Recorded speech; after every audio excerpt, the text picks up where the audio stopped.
قال رسول اللہ صلی اللہ علیہ وسلم انہا ستکون فتنۃ، ان قریب ایک بہت بڑا فتنہ رونما ہوگا۔ حضور نے خبر دی فتنے کی۔ حضرت علی فرماتے اس پر میں نے عرض کیا، قلت، میں نے عرض کیا مل مخرج منہا یا رسول اللہ، اے اللہ کے رسول اس سے نکلنے کا راستہ کون سا ہوگا؟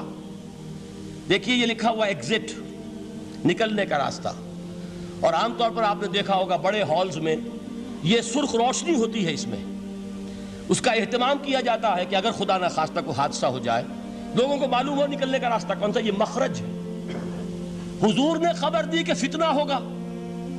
تو دیکھیے میں ایک بات عرض کیا کرتا ہوں، ذرا توجہ کیجئے، ہمارا حال کیا ہے؟ ہم بڑے ریشنلسٹ قسم کے لوگ ہیں، یہ زمانہ ریشنلزم کا ہے۔ اگر ہم ہوتے تو کیا پوچھتے؟ وہ فتنہ کیا ہوگا، کیوں ہوگا، کہاں سے آئے گا؟ ہمارے سوال یہ ہوتے ہیں، کب آئے گا، کیوں، کہاں، کب، کیسے؟ ان سب کی حیثیت علمی سوالات کی ہے۔ بھائی کب آئے گا ایک علم ہے، کیسے آئے گا علم ہے، کہاں سے آئے گا علم ہے، لیکن اصل جو عملی اعتبار سے اہمیت والی شے ہے، بچاؤ کا راستہ کون سا ہوگا محمد الرسول اللہ، یہ بتائیے ہم۔ مل مخرج منہا یا رسول اللہ، حضرت علی نے یہ نہیں پوچھا فتنہ کیا ہوگا، کہاں سے آئے گا حضور، کیوں آ جائے گا، کب آ جائے گا، نہیں، مل مخرج منہا یا رسول اللہ، اے اللہ کے رسول یہ بتائیے کہ جب وہ فتنہ رونما ہوگا تو نکلنے کا راستہ کون سا ہوگا؟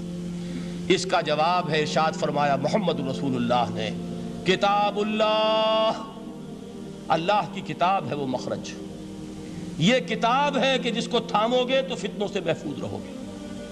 اس کے بعد آپ فرماتے ہیں فیہ نبأ ما قبلکم وخبر ما بعدکم وحکم ما بینکم، اس میں تم سے پہلوں کی بھی خبریں موجود ہیں، عاد اور سمود اور قوم نوح اور قوم ہود اور قوم لوط اور قوم صالح اور آل فرعون، یہ کون ہے؟ من قبلکم، تم سے پہلے، وفیہ خبر ما بعدکم، جو کچھ تمہارے بعد ہونے والا ہے اس کی خبریں بھی موجود ہیں، لیکن وہ کیسے ہوں گی؟ وہ بٹوین دی لائنز ہوں گی، وہ بین السطور ہوں گی۔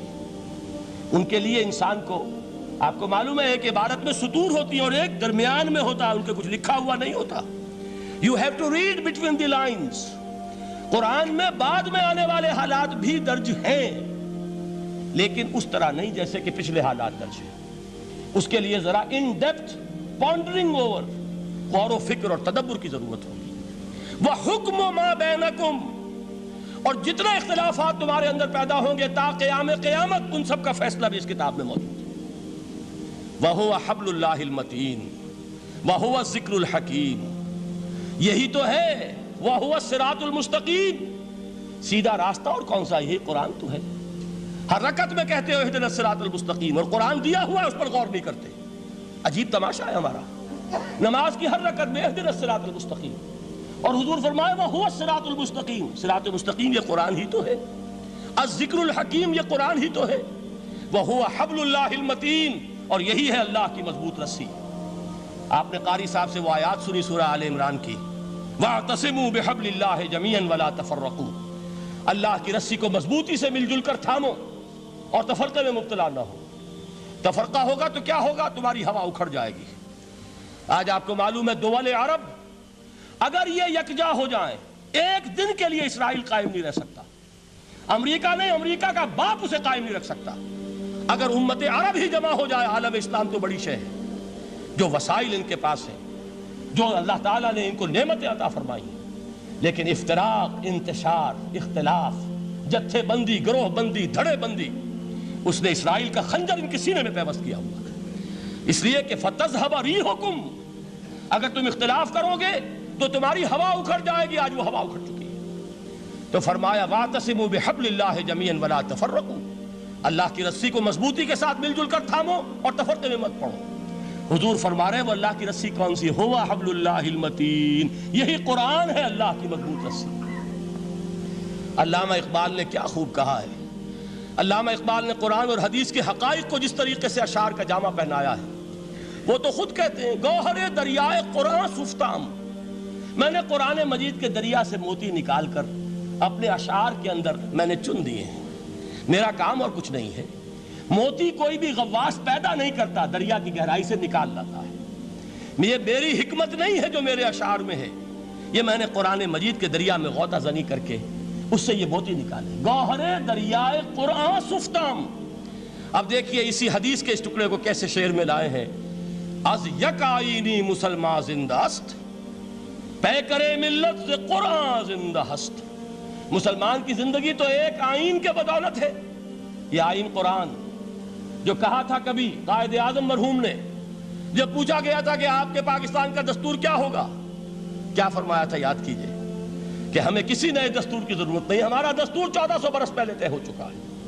یہ ہماری بدقسمتی ہے جو کچھ کہا تھا قائد اعظم نے کہ God has given us a golden opportunity to prove our worth as architects of a new state and let it not be said that we didn't prove equal to the task۔ میں معذرت کے ساتھ عرض کروں گا حضرت کہ واقعہ یہ ہے کہ ہم اس کے equal to the task ثابت نہیں ہوئے۔ قائد اعظم کا دیا ہوا پاکستان آج دنیا میں موجود نہیں ہے، اس کا ایک حصہ اپنے نام سے دستبردار ہو کر بنگلہ دیش بن چکا ہے، اس نے اپنی تاریخ کو خیر بات کہہ دیا ہے، حالانکہ مسلم لیگ کی جنم بھومی ڈھاکہ ہے۔ 1906 میں ڈھاکہ میں مسلم لیگ نے جنم لیا تھا، اور اگر وہ صرف ہم سے علیحدہ ہوتا یا گہرا صدمہ ہوتا، لیکن یہ کہ اس نے جب نام بدلا ہے در حقیقت اس نے اپنے تاریخ سے، اپنے پس منظر سے استعفیٰ دیا۔ یہ ہمارا دوہرا ہمارے لیے صدمے کی بات ہے۔ کیا 2 یمن موجود نہیں ہیں؟ ان میں سے کوئی ایک بھی اپنا نام چھوڑنے کو تیار ہوگا؟ کیا 2 جرمنی دنیا میں موجود نہیں ہیں؟ کوئی ایک بھی ان میں سے اپنا نام چھوڑے گا؟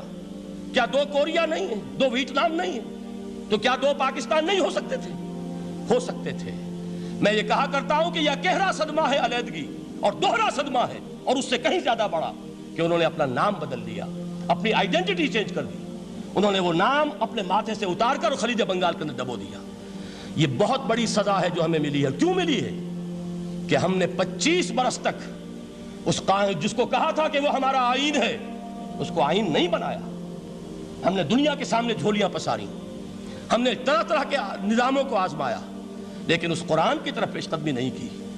اللہ تعالیٰ ڈھیل دیتا ہے لیکن سزا بھی بہت سخت ہوتی ہے۔ ان بطش ربک لشدید، وہ ہم پر کوڑا برسا ہے۔ تاریخ انسانی کی عظیم ترین شکستوں میں سے ایک شکست ہے کہ جو ہمارے ماتھے پر کلنک کے ٹیکے کی طرح موجود ہے۔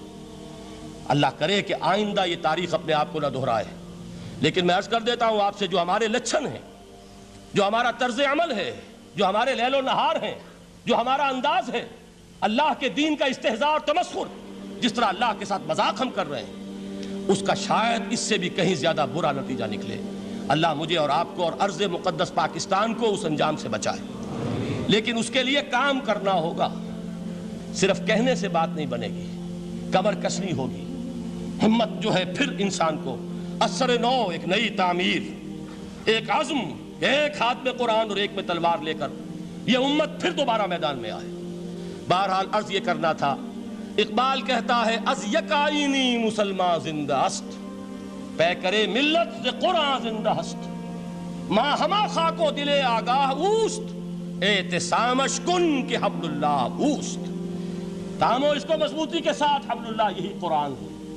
یہ یک آئینی اور پیکر قرآن کی زندگی، پیکر ملت کی زندگی جو ہے اس قرآن کی بدولت ہے۔ تو حضور نے کیا فرمایا؟ فتنے سے بچنے کا راستہ کون سا ہے؟ کتاب اللہ فیہ نبأ ما قبلکم وخبر ما بعدکم وحکم ما بینکم وہو الصراط المستقیم وہو حبل اللہ المتین وہو الذکر الحکیم۔ ایک 3 جملے اور سن لیجئے۔ هو الذی لا یشبع منہ العلماء ولا یخلق عن کثرت الرد۔ یہ قرآن وہ شے ہے جس سے اہل علم کبھی سیر نہ ہو سکیں گے۔ ولا تنقضی عجائبہ، اس کے عجائب کبھی ختم نہیں ہوں گے۔ یہ ہیروں کی وہ کان نہیں ہے کہ جو کبھی خالی ہو جائے کہ سارے ہیرے نکل چکے، اب مزید ہیرے نہیں ہیں، نہیں، علم اور حکمت کے ہیرے اور ہدایت اور حکمت کے موتی اس میں سے ابد الآباد تک نکلتے رہیں گے۔ ضرورت صرف کھودنے کی ہے۔ میں نے وہ لفظ استعمال کیا تھا، آج کا قرآن کھودنا ہوگا، آج کی ہدایت اس قرآن سے نکالنی ہوگی۔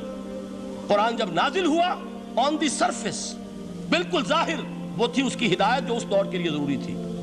ہمیشہ کی ہدایت اس کے اندر رکھ دی گئی ہے، اس میں مضمر ہے، اس میں چھپی ہوئی ہے، اس کے لیے تدبر کی ضرورت ہے۔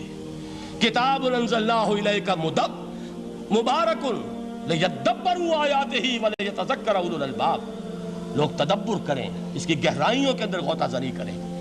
لا تنقضی عجائبہ، اس کے عجائب کبھی ختم نہیں ہوں گے۔ ولا یشبع منہ العلماء، اہل علم کبھی اس سے سیر نہیں ہوں گے۔ آپ کو سخت بھوک لگی ہوتی ہے اور کھانا کھانے کے تھوڑی دیر کے بعد اب آپ کا ہاتھ رک جاتا ہے، سیر ہو گئے، بہترین کھانا ہے لیکن نہیں کھا سکتے۔ اگر عام حالات میں وہ آتا تو کبھی نہ چھوڑتے، لیکن اب وہ آپ کا میزبان کہہ رہا کچھ اور لیجیے، تناول فرمائیے ذرا، یہ بھائی نہیں میں اب بھر چکا، یہ آپ کہتے ہیں کہ نہیں؟ حضور فرمایا یہ قرآن وہ شے نہیں ہے جس سے اہل علم کبھی سیر ہو سکے، ان کی پیاس بڑھتی چلی جائے گی، ان کے اندر quest of knowledge, search for wisdom بڑھتی چلی جائے گی۔ کبھی بھی انسان یہ محسوس نہیں کرے گا کہ مجھے جو لینا تھا میں لے چکا، بلکہ یہ کہ جیسے جیسے قدم آگے بڑھیں گے تہذیب کے، تمدن کے، علم کے، اتنے ہی قرآن جو ہے وہ آگے بڑھتا چلا جائے گا ہر دور کی رہنمائی کے لیے۔ لا تنقضی عجائبہ ولا یخلق عن کثرت الرد، بار بار کے پڑھنے سے اس پر بوسیدگی طاری نہیں ہوگی۔ دنیا کی اور کتابیں ہیں، ایک دفعہ پڑھ لیں گے، دو دفعہ پڑھ لیں گے، تین دفعہ پڑھ لیں گے، چار دفعہ پڑھ لیں گے، پھر جی نہیں چاہے گا۔ لیکن یہ کتاب وہ ہے، امام شافعی کا میں واقعہ آپ کو سناتا ہوں۔ وہ یہ کہتے ہیں کہ ایک مرتبہ میرے ذہن میں یہ سوال آ گیا کہ اجماع کے لیے بھی قرآن مجید میں کوئی سند ہے، دلیل ہے؟ سب مانتے ہیں کہ اجماع جو ہے سورس ہے قرآن کے اسلامی قانون کی، جس پر کہ امت کا اجماع ہو جائے۔ تو کہتے ہیں میں نے 300 مرتبہ قرآن پڑھا اول سے آخر تک، صرف اس دلیل کی تلاش میں۔